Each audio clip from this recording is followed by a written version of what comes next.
এবার মুখ খুললেন অগ্নিমিত্রা পল। তিনি রাজ্য সরকারের বিরোধিতা করে ঠিক কি বলেছেন শোনাব।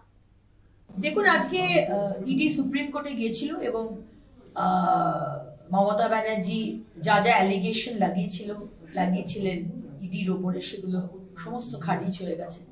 এই গালে আর ওই গালে দু থাপ্পড় পেয়েছেন আমাদের মমতা ব্যানার্জি।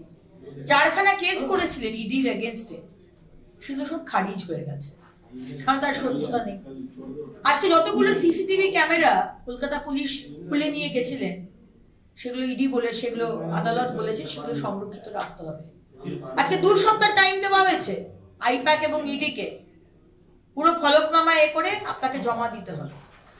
মুখ্যমন্ত্রী আপনি ভাববেন যে আপনি চিৎকার করে আপনার সঙ্গে DG, principal secretary, chief secretary, DC, CP সবাইকে নিয়ে আপনি চলে যাবেন, ইডি অফিসারের ফোন ছিনিয়ে নেবেন। আপনি তো ডাকাতি করেছেন।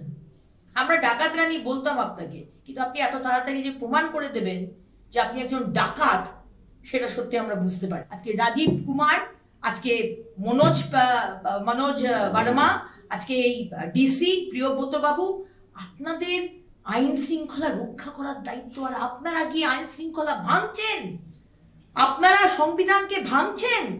আপনাদের কি এখতিয়ার আছে যে ইডি যেখানে রেড হচ্ছে আপনি কি সেটা বাধা দেবেন? আপনাদের যেন দৃষ্টান্তমূলক শাস্তি দেওয়া হয়, এটা বাংলার মানুষ চাইছে।